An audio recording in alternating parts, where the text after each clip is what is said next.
जादुई सुनहरा तालाब। एक गांव में चंदू नाम का एक आदमी अपने दो बच्चों झुमरू और लीना के साथ रहता था। वो गांव के तालाब और कुएं साफ करने का काम किया करता था। वो अपने काम में काफ़ी माहिर था, लेकिन धीरे धीरे उसे अपने काम पर घमंड हो गया और उसका लालच बढ़ता गया। एक दिन ऐसे ही एक गांव में जब उसे तालाब साफ करने के लिए बुलाया गया तो वो वहाँ के सरपंच से लड़ने लगा। देखिए सरपंच जी, ये तालाब तो बहुत गंदा है, इसे साफ करने के तो 10,000 रुपये लगेंगे। क्या कह रहे हो तुम? 10,000 तो बहुत हैं भाई, पिछली बार तो तुमने 2,000 में साफ किया था। अरे नहीं सरपंच जी, करवाना है तो बताइए वरना मैं चला। ठीक है भाई, मजबूरी है, करवाना ही पड़ेगा।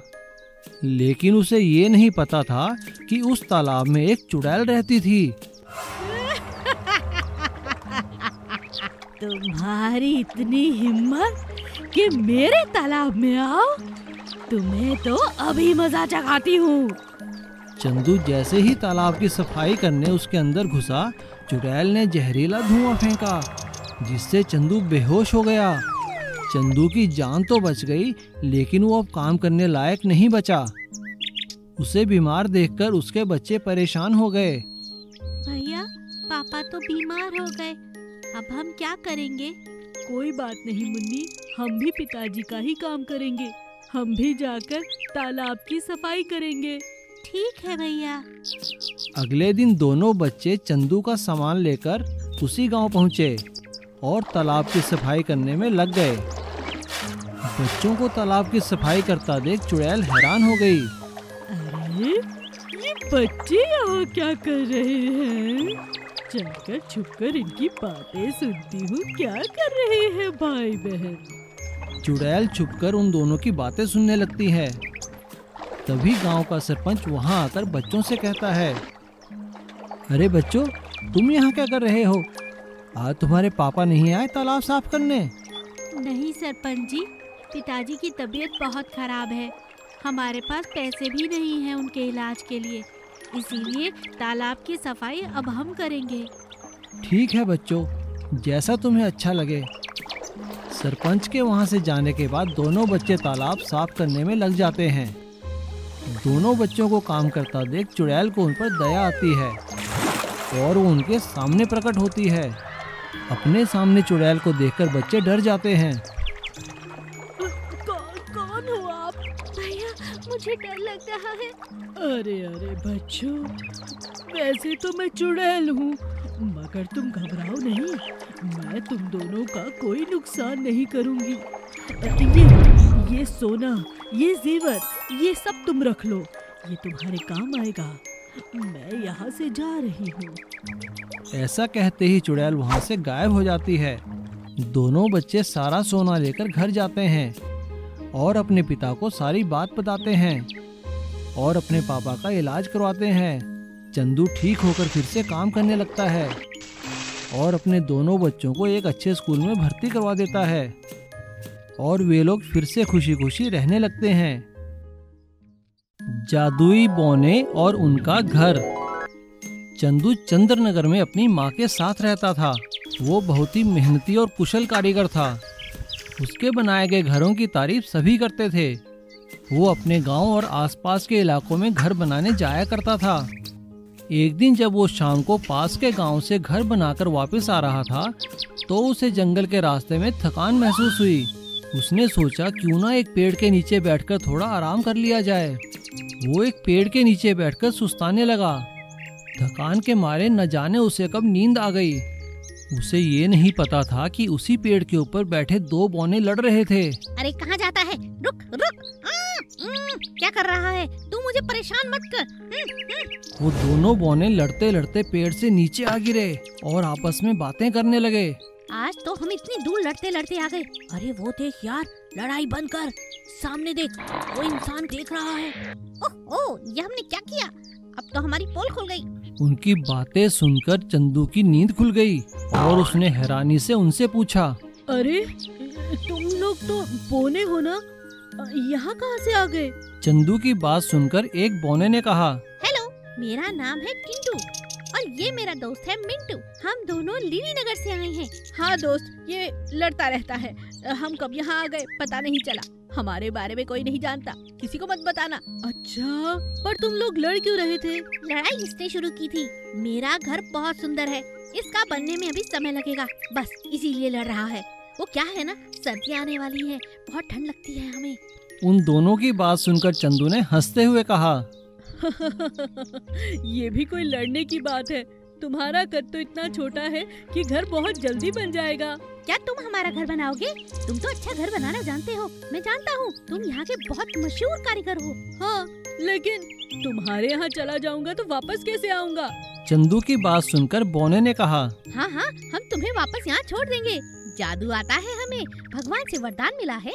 चंदू बोनों के साथ उनके देश चला गया और उसने देखते ही देखते दोनों बोनों के लिए बहुत अच्छे घर बना दिए। दोनों बोने बहुत खुश हुए और उसका शुक्रिया करने लगे। अरे वाह, इतना खूबसूरत घर तो पूरे लीली नगर में नहीं है। हाँ दोस्त, इतना सुंदर घर बना दिया, बहुत बहुत शुक्रिया मेरे नए दोस्त। यह सुनकर चंदू ने कहा, कोई बात नहीं दोस्त, मुझे तुमसे दोस्ती करके यहाँ आकर बहुत खुशी मिली। क्या तुम कल शाम मेरे घर दावत पर आओगे? नए दोस्त बने हो, मेरा घर भी देखो आकर। हाँ हाँ, क्यों नहीं, हम कल जरूर आएंगे। दोनों बोने चंदू के घर आए। चंदू ने उन्हें अच्छा अच्छा खाना खिलाया। दोनों बोने खाना खाकर खुश हो गए और आपस में बातें करने लगे। यार चिंटू, इनका घर तो देखो, कितनी गरीबी है और इसका मन कितना साफ है। हमें इसकी मदद करनी चाहिए। हाँ हाँ, क्यों नहीं। जाते जाते दोनों बोनों ने चंदू के घर में जिस चीज को भी छुआ वो सोने की बन गई। ये देखकर चंदू हैरान रह गया और उसने दोनों बोनों का शुक्रिया किया। अरे, हर जगह सोना ही सोना है। ये चिंटू मिंटू क्या जादू करके गए हैं? मेरे दोस्त मेरी गरीबी ही दूर कर गए। शुक्रिया दोस्तों। साइकिल जूस वाला। राम कुमार गांव से शहर अपनी पत्नी के साथ काम की तलाश में आता है। वो बहुत मेहनती था, इसलिए उसे एक जूस फैक्ट्री में काम मिल जाता है। राम कुमार बड़ी मेहनत और लगन से जूस फैक्ट्री में काम करने लगता है। जूस फैक्ट्री का मालिक बहुत अच्छा था। वो राम कुमार और उसकी मेहनत की हमेशा दाद दिया करता था। भाई राम कुमार, एक काम करो, ये पैसे जाके बैंक में जमा कराया ना, और उसके बाद आकर के ये जूस वाली मशीन भी देख लेना, ठीक है? जी सेठ जी, मैं सब देख लूँगा, आप फिक्र ना करें। धीरे धीरे राम कुमार फैक्ट्री का सारा काम समझ जाता है और वो अच्छा जूस बनाना भी सीख लेता है।